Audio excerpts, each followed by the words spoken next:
जय हिंद साथियों, आप सभी का स्वागत है हमारे यूट्यूब चैनल शुरू दिल से।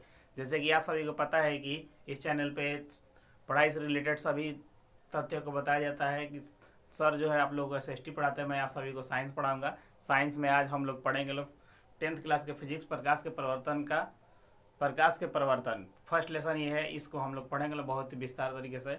चलिए देखते हैं, इसको स्टार्ट करते हैं लोग। सबसे पहले चैप्टर का नाम है हमारा प्रकाश का परिवर्तन। प्रकाश के परिवर्तन किसी का आप सभी को पता है, प्रकाश का परिवर्तन क्या होता है। कहते हैं प्रकाश जब किसी वस्तु से टकराती है और टकराकर वापस लौटती है, तो प्रकाश को वापस लौटने के लिए क्या कहते हैं, प्रकाश का परिवर्तन। सबसे पहले हम लोग जानते हैं प्रकाश कहते किसे हैं। तो चलिए देखते हैं प्रकाश किसे कहते हैं।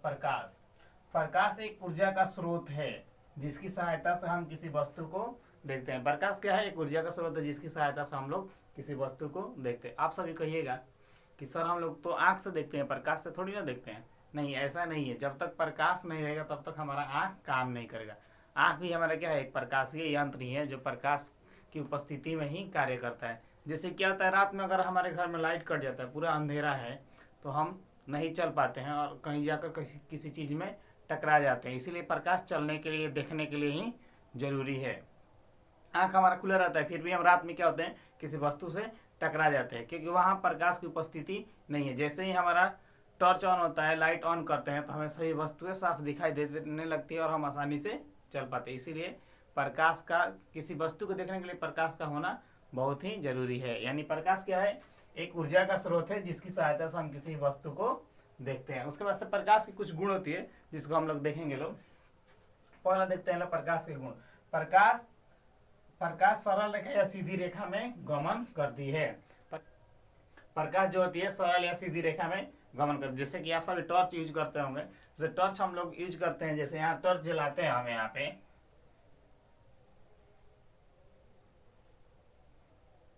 जैसे कि टॉर्च हमारा यहाँ से जलता है, तो इसमें से जो रोशनी निकलती है एकदम सीधी रेखा में ही निकलती है, सीधी ही जाती है। जैसे इस दिशा में अगर हम जला रहे हैं तो इसी दिशा में हमारा रोशनी जाएगा। तो ये प्रकाश क्या होती है? सीधी रेखा में गमन करती है। और दूसरा हमारा है प्रकाश विद्युत चुंबकीय तरंग है।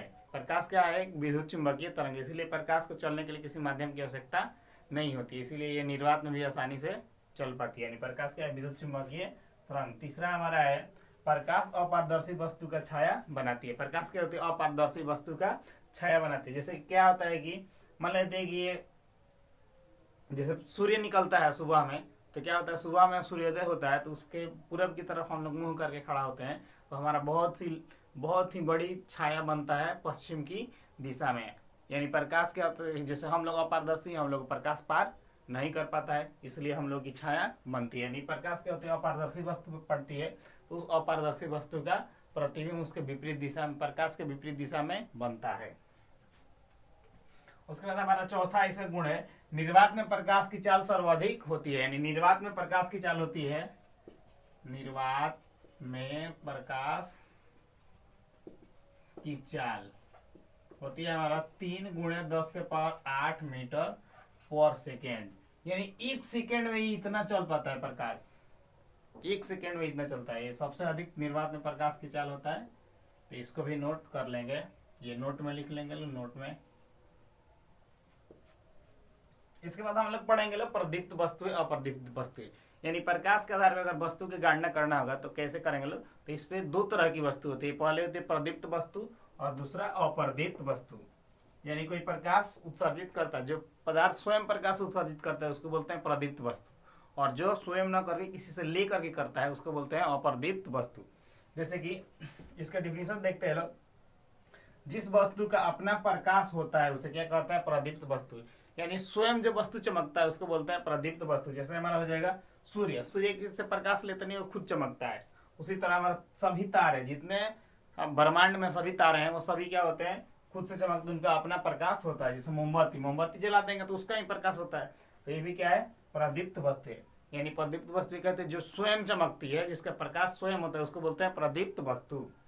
उसी तरह होता है हमारा अप्रदीप्त वस्तु, जो वस्तु स्वयं न चमक कर किसी अन्य से प्रकाश लेकर की मदद लेकर चमकता है, उसको बोलते हैं अप्रदीप्त वस्तु।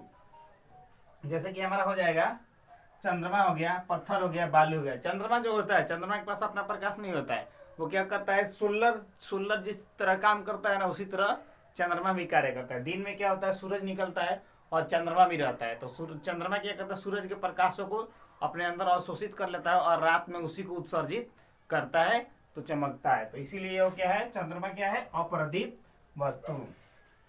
आप सब इसका स्क्रीनशॉट ले सकते हैं और इसका नोट्स भी बना सकते हैं। अब हम देखेंगे प्रकाश के पार करने के आधार पर वस्तु कितने तरह के होते हैं, या किसी वस्तु के आर पार देखने की क्षमता के आधार पर वस्तु कितने तरह के होते हैं। वस्तु के आर पार हम लोग आसानी से देख सकते हैं, कुछ वस्तु के आर पार नहीं देख पाते हैं, या कुछ वस्तु के आर पार हम लोग आसानी से नहीं देख पाते, या साफा देख ही नहीं पाते हैं पूरा। या प्रकाश क्या होते हैं, कुछ वस्तु को आसानी से पार कर जाती है, कुछ वस्तु को पार नहीं कर पाते, कुछ वस्तु को अंशतः पार करते हैं, पूर्णतः पार नहीं करते। ऐसे वस्तु को देखते हैं, क्या कहते हैं। पहला हमारा आता है पारदर्शी वस्तु। नाम है पारदर्शी, यानी पार मतलब जिसके पार हो जाए, दर्शी मतलब देख सके, जिसके मतलब आर पार हम देख सकते हैं उसको बोलते हैं पारदर्शी वस्तु। वैसे वस्तु जिसके आर पार हम देख सकते हैं उसको बोलते हैं पारदर्शी वस्तु। जैसे पानी हमारा हो गया, पानी के आर पार हम देख सकते हैं कि आसानी से देख सकते हैं। शीशा हो गया, शीशा के आर पार हम देख सकते हैं। हवा हो गया, हवा के आर पार हम लोग देख सकते हैं। जैसे आप सब बोलिए कि शीशा के आर पार, हम शीशा में तो हम लोग अपना चेहरा देखते हैं, उसमें आर पार नहीं देख सकते हैं। ये बिल्कुल गलत है, क्योंकि हम लोग जिसमें अपना चेहरा देखते हो शीशा नहीं, दर्पण होता है। क्या होता है, हमारा दर्पण होता है। याद रखेंगे लोग, जिसमें चेहरा हम लोग अपना देखते हैं वो क्या होता है, दर्पण होता है, शीशा नहीं होता है। शीशा जो होता है, ड्राइवर जो होते हैं, गाड़ी के सामने जो लगा रहता है उसको बोलते हैं हम लोग शीशा, उसको बोलते हैं, जिसके आर पर हम लोग आसानी से देख सकते हैं। उसके बाद हमारा आता है अपारदर्शी वस्तु। वैसे वस्तु जिसके आर पार हम नहीं देख सकते उसको बोलते हैं अपारदर्शी वस्तु। यानी क्या होगा, वैसे वस्तु जिसके आर पार हम लोग नहीं देख सकते, नहीं प्रकाश आर पार जा सकता है, उसको बोलते हैं अपारदर्शी वस्तु। जैसे हमारा दीवार हो गया, दीवार के उस साइड क्या हो रहा है हमको पता नहीं है। और उसके बाद से जैसे हमारा आता है ईंट, पत्थर, धातु की चादर, लकड़ी, सब के आर पार हम लोग नहीं देख सकते, नहीं प्रकाश जा सकता है, तो ये हमारा होता है अपारदर्शी वस्तु। और तीसरा हमारा आता है पारभासी या अर्धपारदर्शी वस्तु। यानी वैसे वस्तु जिसके आर पार धुंधला दिखाई देता है उसको बोलते हैं हम पारभासी या अर्धपारदर्शी वस्तु। यानी वैसे वस्तु जिसके आर पार हम लोग को धुंधला दिखाई देता है उसको अपारदर्शी या पारभासी वस्तु बोलते हैं। जैसे हमारा हो गया कागज होता है, उसमें कागज में अगर हम तेल लगा कर देखेंगे तो हमारे आस पास आर पार की तो वस्तु दिखाई देगा, लेकिन स्पष्ट साफ दिखाई नहीं देगा, धुंधला दिखाई देगा। इसलिए वो क्या हो गया, तेल लगा कागज हमारा हो जाएगा अपारदर्शी वस्तु या अर्धपारदर्शी या पारभासी वस्तु। उसके बाद घिसा हुआ दर्पण। जो दर्पण होता है उसको क्या करेंगे, ईंट पे उसको घिस देंगे अच्छी तरह से, तो उसमें क्या होगा, कुछ भाग में उसके जो क्या कलई किया रहता है वो भाग उड़ जाएगा, पेंट हट जाएगा। उसके बाद से क्या होगा, हमको धुंधला दिखाई देगा वस्तु, सामने की वस्तु जो देखेंगे वो धुंधला दिखाई देगा, साफ दिखाई नहीं देगा। तो ये भी हमारे कौन सा वस्तु हो जाएगा, पारभासी या अर्धपारदर्शी वस्तु हो जाएगा।